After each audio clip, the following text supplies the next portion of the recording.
Hi, I'm Rodi Srivastava, I'm Anuradha Nagraj. and this is The Migration Story. The tariffs will go down, and that's why, because now it has become cheaper than coal, so this all a number of solar parks are cropping up, the sizes are going up, and that's why we can see a large number of companies because they have found it more profitable to expand. I think that is what Jaya and Bose were also trying to tell in the documentary, that had we known that this is how much we'd suffer after selling our land, we could have negotiated better. So it is very true that not many of them even either knew a solar park was coming up, but everybody across the village was giving up their land and they ended up giving up their land as a result. To start with, I think the solar and wind projects are parked in the wide categories of project where initial social environment impact assessment process is not carried out. So it's assumed that the solar parks or wind parks will have positive externalities for all the stakeholders. So I think that assumption need to be removed. Have we missed the bus already? I think in few cases, yes, people have already lost their land, they already have lost their livelihoods. But I think this transition process is just starting. In government is now thinking about how to make that happen.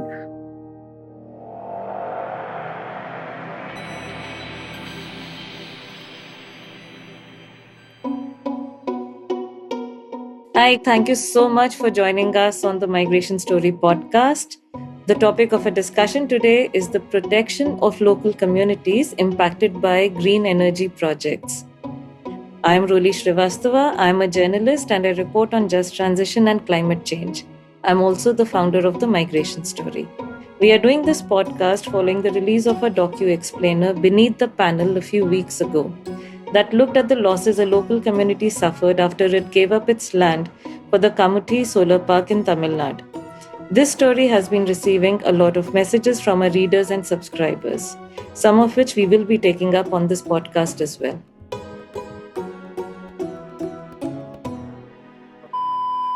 This is Dadakulam, and it's enclosed by one of the world's largest solar parks, right in the heart of Tamil Nadu.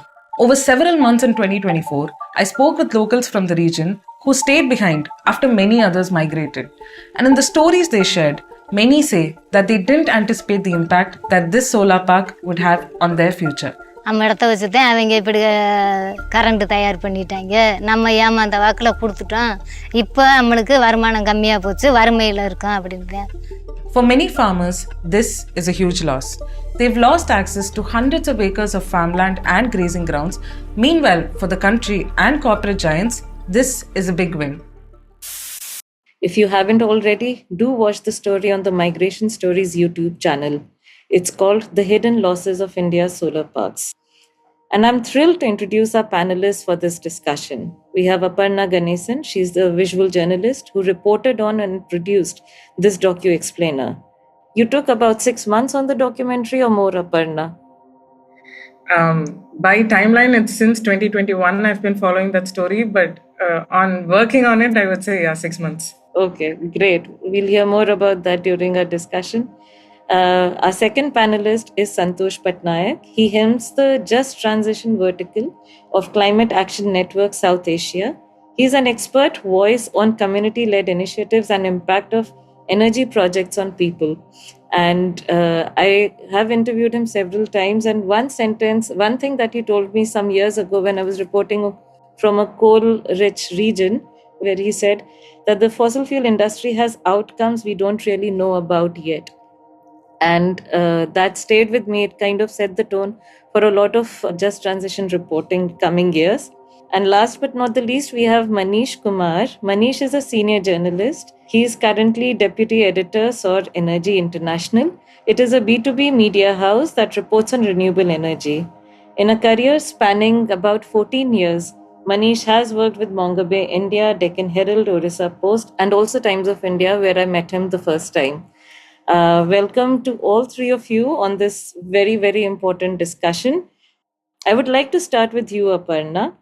You traveled to Kamuthi Solar Park to tell this story. What drew you to the subject? You just mentioned you've been on the subject since 2021. What drew you to it? And what were your own learnings from it? I was actually in a youth community group. They had invited me after I had done a story, and everybody happened to mention that there is a solar park right here in Tamil Nadu, and I had no idea that it had existed. And so, amidst the discussion, I was curious, and then I remember looking down and then zooming into the map, and then I noticed that it was actually 4,000 acres of farming lands that was taken away, and that was what really drew me to the story, I would say. And my biggest learnings from this particular story that I worked on is access to information and access to resources are some of the things that communities miss out on. And that's one of the reasons why they aren't able to make the choices that they would normally make, be it giving up their land or be it keeping their land, no matter what it is. And those were my biggest learnings, especially over the past 6 months, having interviewed some 60 people, I think, for the story. But yeah, when you look at a map, it's huge. But then when you drive around the solar park, it took me a solid 30 minutes by the time I was done. So, yep. That's great. I think there are quite a few visuals in your story that also show the scale of the park and the impact it has had on communities.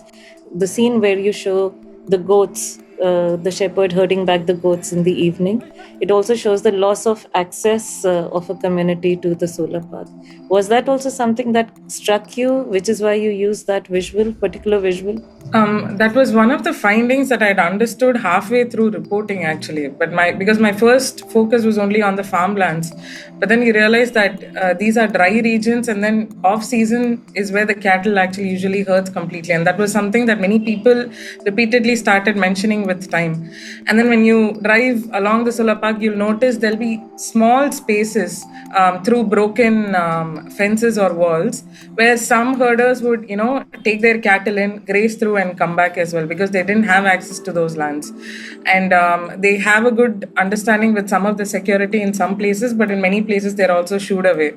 But I think I came across many people, especially who were much older men and women, who were in their 70s, 75, 80 years old even, because that was their only source of livelihood, not even farming anymore. So that is why I realized that, okay, this is something that's a predominant livelihood that's been affected apart from just farming. So which is why I managed to place that in the middle segment of the video. Great. Thanks for sharing that, Aparna. Santosh, I'll come to you now, because we are talking in the context of local communities' lack of access to land that they have traditionally owned for so many years, generations, all of that. And it's not just farming, it goes beyond that. There are other livelihoods that are dependent on this land, which brings me to the term just transition. So if you could first explain what just transition is for our listeners. Thanks, Roli. I think there's a wonderful documentary which actually moved me. Looking at the plight of the people who lost their land to the solar project, I think just transition comes into being. It's a kind of a pathway which takes us to decarbonize the economic ways of life which we have been living for last few centuries. So predominantly fossil fuel sources which power our energy sources has become a liability on communities and people because of climate impacts all over the world. So I think just transition came into existence that we need to move away from fossil fuel dominant sources, and maybe we could decarbonize it and have renewable energy resources comes into existence. So for me, it's like an economy-wide process in which new plans, new policies, and investments also comes into the picture, where people are more prosperous, and that they have a kind of new ways of life where fossil fuel resources lacked in the past. So I would say that it's a decarbonization process which drives it, and a better life is the destination for just transition. Since in India particularly, since we are more of coal dominant energy sources, so I think we haven't actually moved away from that. But I would say that solar has its positioned as a kind of a energy source which could decarbonize the economy and also provide the kind of impetus to the economy and communities in the future. So it's positioned in such a way, along with other renewable sources such as wind. renewable energy is seen as a solution, not a problem area actually.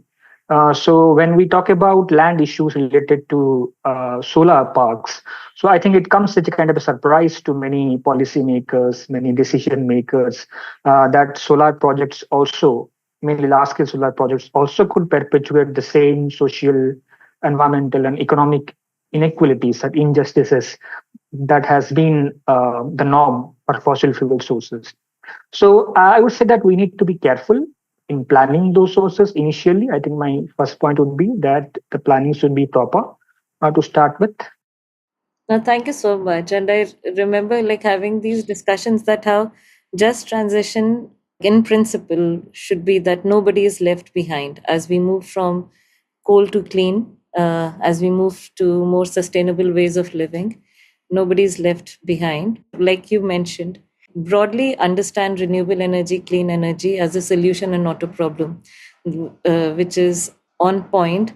But I guess it's also time for governments and also companies to start taking notice of these concerns, and which is what takes me to Manish next, because he has been speaking to industry for a considerable period of time, and he also visited Bhadla Solar Park in Rajasthan. He was on a Just Transition Fellowship of IIT Kanpur, if I'm not wrong. And he has visited the Bhadla Solar Park. He has spoken to local communities there himself. So he has seen both the dimensions, I think, like industry and people both. So, which brings me to you, Manish, that do you see any conversation around the impact these projects have on local communities? What have your interactions like, or particularly after you visited Bhadla also? Did you have any industry engagements, or did you kind of speak to government authorities then? What do they say about it? So I visited, I think, two places, two solar parks in India. One was in Bellary when I was reporting for Monga Bay India. Then I was on the IT research project in Bhadla, which is India's largest solar at a single site solar parks. Why solar is getting more popular and why a lot of solar parks is coming? It is not because a lot of companies, which are called as green companies, are very much inclined to do very sustainable things, boost green energy. It's just because solar is becoming cheaper and cheaper by day. Because if you want to make solar parks in large scale, megawatt, gigawatt, so with the economies of scale, the tariffs will go down.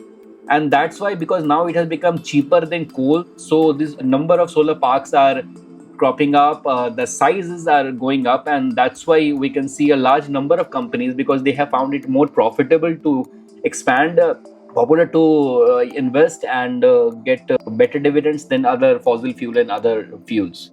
So now the production and like the amount of electricity they are producing and that they are selling to the local discoms or the procurers, electricity from these fossil fuels have become expensive.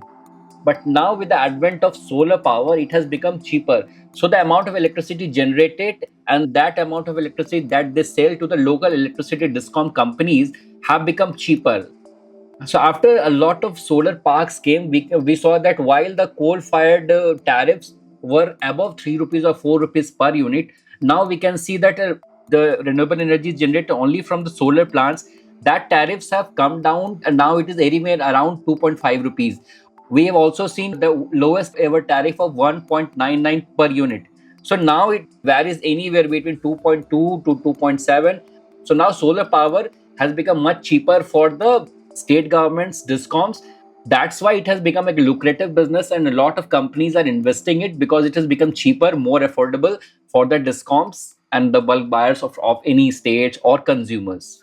That's very interesting. Thanks for explaining, Manish. And do you see any conversation when you speak to industries about the impact these solar parks have on local communities?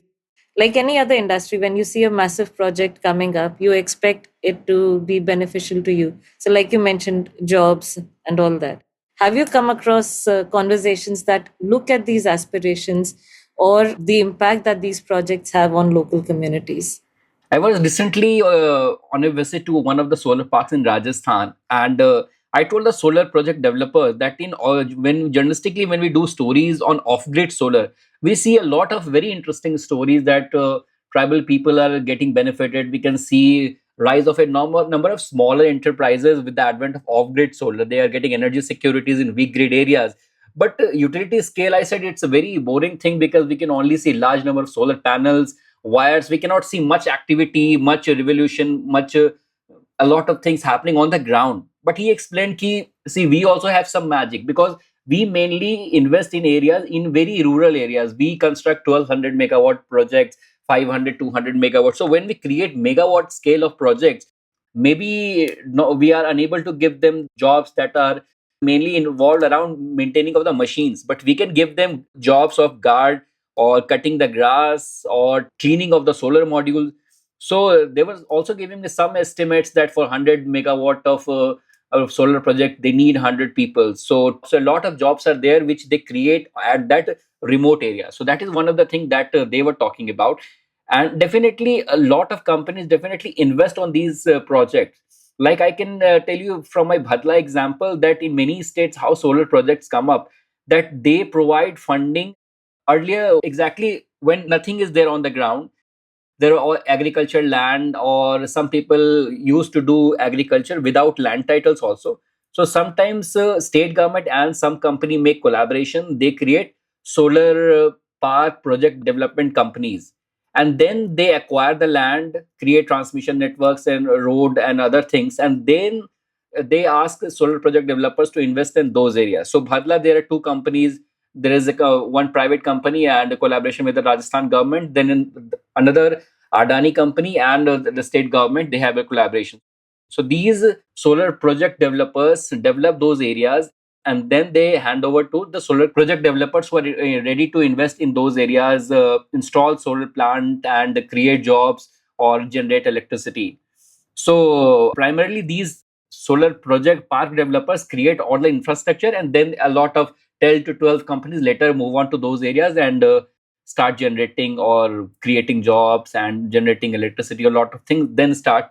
So in Bhadla, I can see that they spend the money in creating drinking water facilities, like creating tabs, Anganwadi centers. They created some boundary walls. They try to create some smaller health units. They have mobile vans. But one of the major problems that I encountered was, while a lot of people, a lot of companies are investing in those areas, creating the infrastructure, but there is a lack of monitoring of all these things. Because when I visited, I saw that while there are taps, there are no waters coming out from there, and it is a very dry area, very hot area, and desert area, and people actually feel a lot of problems, struggle to get water, drinking water for every day.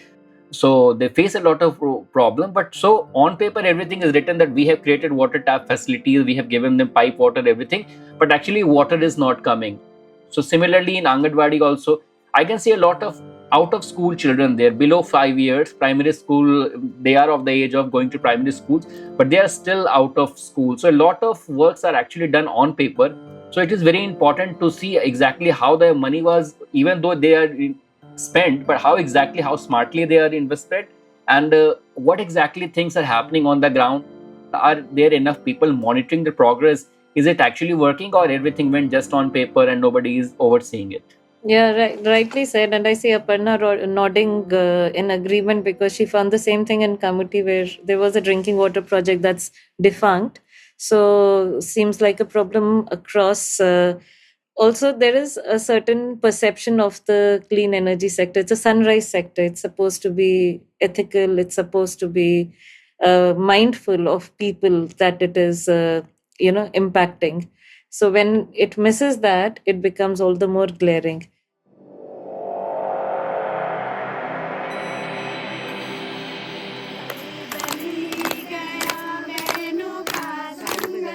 ज्यादातर मतलब जो नई पीढ़ी के पुरुष हैं बाहर हैं, क्योंकि वो बाहर इसलिए हैं, यहाँ पे इनकम नहीं है।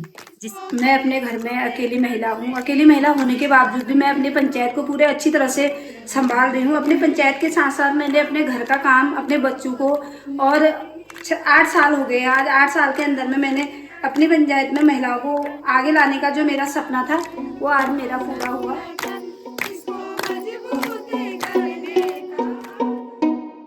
Watch The Sisterhood, a video on how women have emerged as leaders in Uttarakhand, only on the Migration Stories YouTube channel.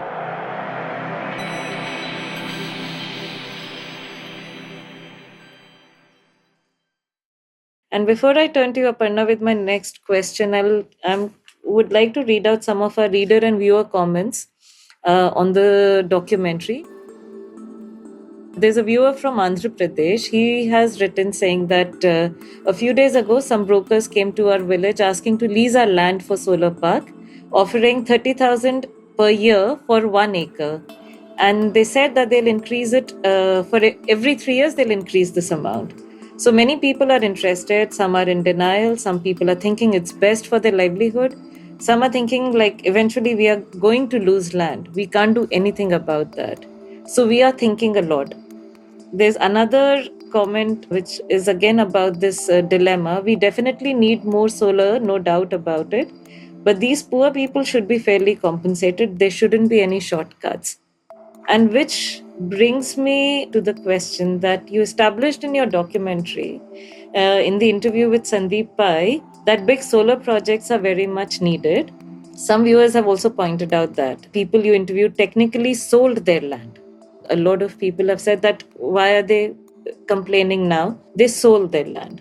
Do you think they would have sold it if they knew better on what this land was worth, that they could negotiate for better deals, or if there was, like, in general, better awareness? Very good question, because there's a village called O Karisalkulam in the documentary that you see. Jaya and Bose, the couple, are from O Karisalkulam. And there also happened to be another man who had migrated to Madurai. His children and grandchildren were well educated, and his son-in-law also happened to be a lawyer. Now, this man refused to be on camera, refused to talk to us, but turns out he was able to negotiate for about 6-7 months after everybody in the village had sold. And his plots also happened to be the corner plots along the road. And he happened to sell each one of them for about 8 lakhs or 5 lakhs minimum. So he said that the only way I was able to hold on to them for that long was because my children were well educated and they told me what's right and wrong. Had it only been my choice, I would have given the land along with the entire village. So those were, I think, mirrors or instances where I noticed. I think that is what Jaya and Bose were also trying to tell in the documentary, that had we known that this is how much we'd suffer after selling our land, we could have negotiated better. So it is very true that not many of them even either knew a solar park was coming up, but everybody across the village was giving up their land, and they ended up giving up their land as a result. And also, it was also a matter of, okay, Roli gets to sell her land for 8,000, Manish gets to sell his land for 10,000, so I'll just settle for 9. It's that I'm not going to get a better offer either. So they were also deceived in many ways in this particular case, because this happened before digitization of property and land, and as such, it was way back in 2013-14, I think, along the time as well. So that was a very peculiar case about Kamuthi as well, which is, I think, one of the issues that we see across large projects, not just green energy projects that require large amounts of land. But yes, I think this was a big dilemma that I had, I think, being a journalist. And that is why I think I asked Sandeep Pai, large-scale solar parks. It was just a very random question in the interview. It was not something that I had written down.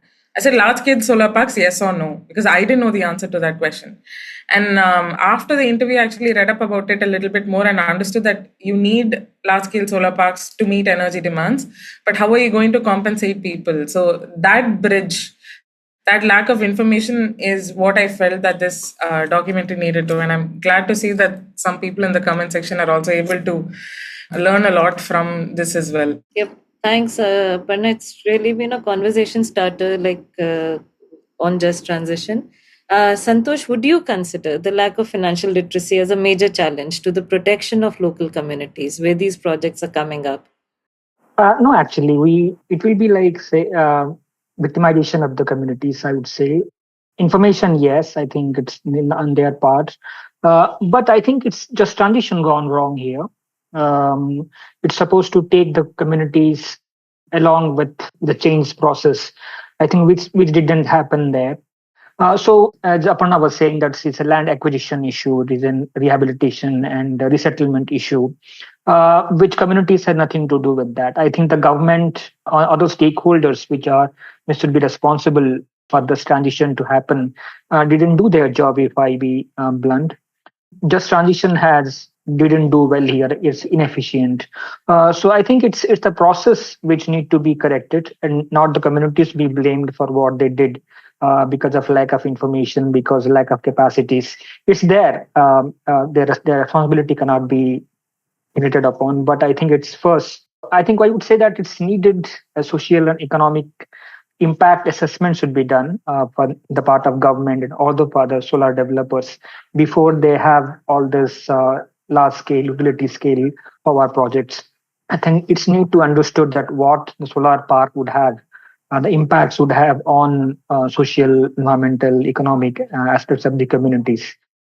So we also knew from the came to know from the documentary that there are issues with the water as well. So there are issues of the livelihood which people lost. People migrated because of the solar park, which did not happen in the first place. So the entire justification of just transition is defeated here. I think it shouldn't be happen. So I think the government and the project developer, they should do their job first so that the communities are taken care of, their livelihoods are taken care of properly. Thanks. Yeah, absolutely on point, Santosh. I just also wanted to understand that you engage with the government also in on various projects. And does this, like I was asking Manish on the industry side, does this conversation come up like green projects? What can companies and governments be mindful of when they are starting these projects or when they're planning these projects? At what are they mindful already? As in, what's the way forward? What is the solution? To start with, I think the solar and wind projects are parked in the white categories of project where initial social environment impact assessment process is not carried out. So it's assumed that the solar parks or wind parks will have positive externalities for all the stakeholders. So I think that assumption need to be removed. I think a proper social environmental impact assessment should be done beforehand before taking large-scale solar power projects. I think that should be the first way forward to go with that.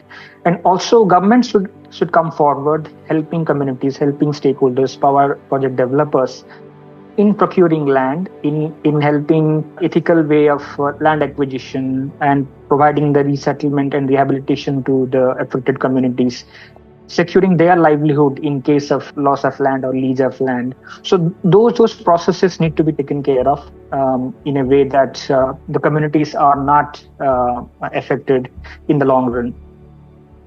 So this impact assessment process will bring out better outcomes in terms of social and environmental outcomes that I would could vouch for.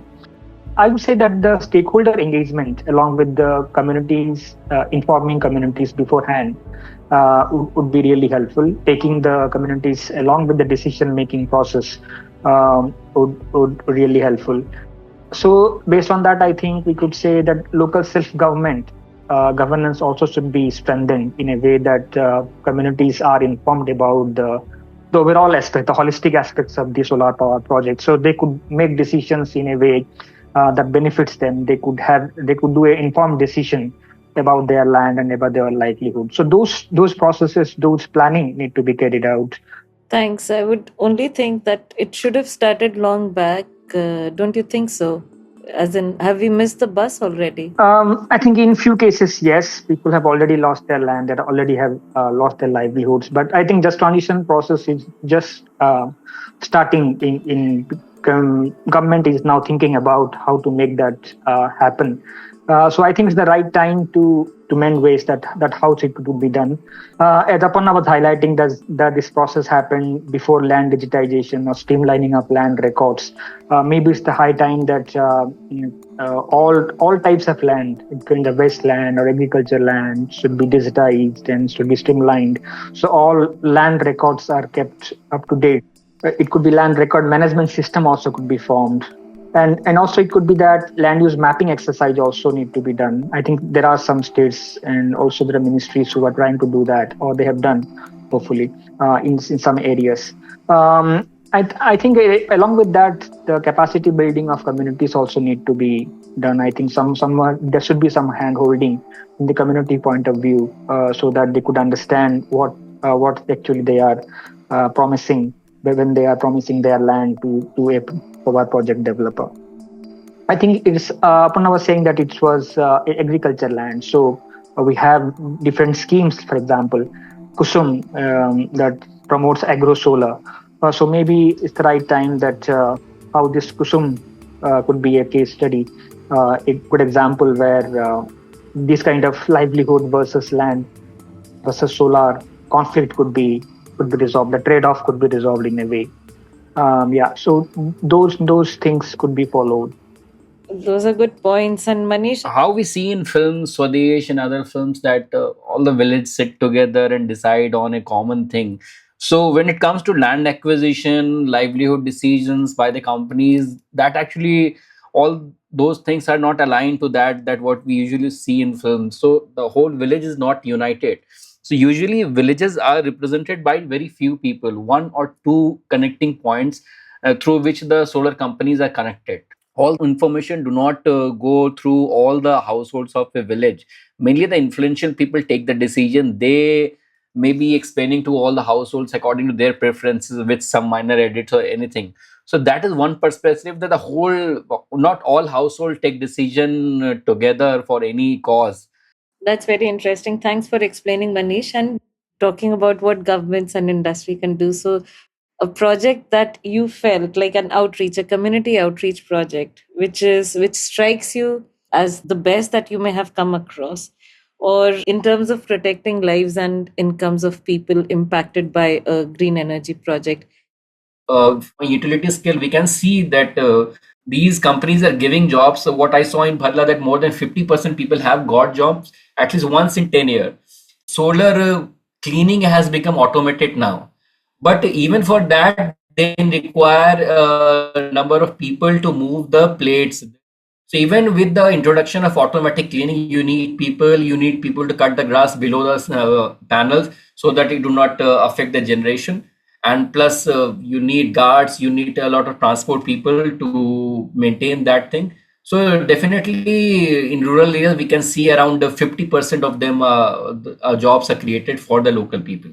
Yeah, Aparna, I want to say something. So, one thing that I noticed in the Kamuthi Solar Park and having read about other green projects everywhere is that people complained about contract jobs that are being created, not permanent jobs. So, Velle Pandi, the journalist who was there in the documentary, himself mentioned that across many villages, he said that we gave up our lands and then we were called in to remove the stones. The solar panels would come in to throw away the cardboard boxes, but those jobs only lasted 3 or 4 months at maximum. So many people for those 3 or 4 months were very happy because they were paid high wages for a rural area. They mentioned some were even paid up to 1,000 rupees per day, depending on the job, from 400 to 1,000. So when we talk about jobs in just transition, are we talking about contractual level jobs where there's no job security, safety as well? Or are we talking about training people to work in these solar parks in the long run? So that's also a question that I couldn't get through in the documentary, but I think this is a good form to bring that up. Yeah, I'm glad we touched upon this point because green skills is another, like, it's an important one. Santosh, do you also want to comment on this? Exactly. I think it's a fair point.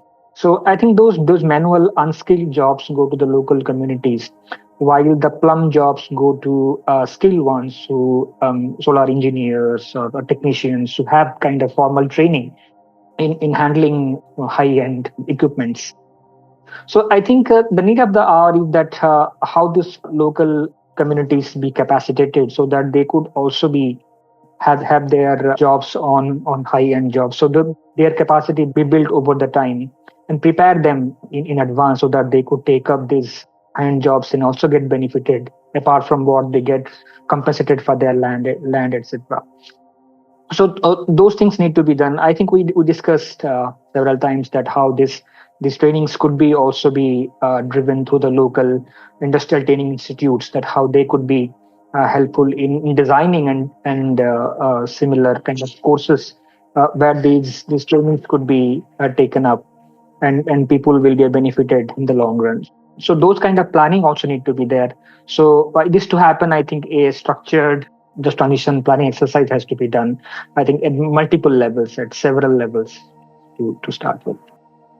Multiple levels is the word because, like Manish pointed out, lack of literacy, and then Aparna's point about whether these jobs are only for contractual labor or sustainable jobs that can continue even after the solar park is functional, for which you would need those skills and qualification. So just transition, I think, would be like, let's begin from basic schooling. Like, you ensure that these regions have schools so that literacy levels go up. Then they have vocational training centers so that green skills are imparted. And then you are preparing a community to be part of this transition. Like right now, the conversations are around jobs, but we need to start from the basics, like what Manish said about his experience in Bhadla, that there were so many children who are out of school. So how are we even preparing a workforce for a green future?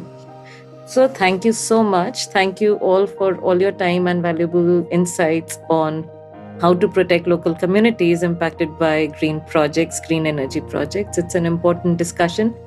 Certainly not the last one that we are having on the Migration Story podcast. Thank you. Thank you, Romi. Thanks.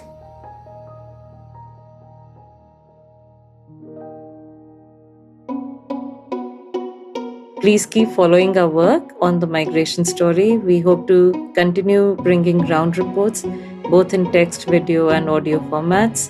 Thank you so much. Check out our website www.themigrationstory.com for more content. You can subscribe to our podcast on YouTube and Spotify. The audio editing and sound design is by Akshay Ramuhalli. Stay tuned for more stories on migration. Hi, I'm Rodi Srivastava I'm Anuradha Nagraj. and this is The Migration Story.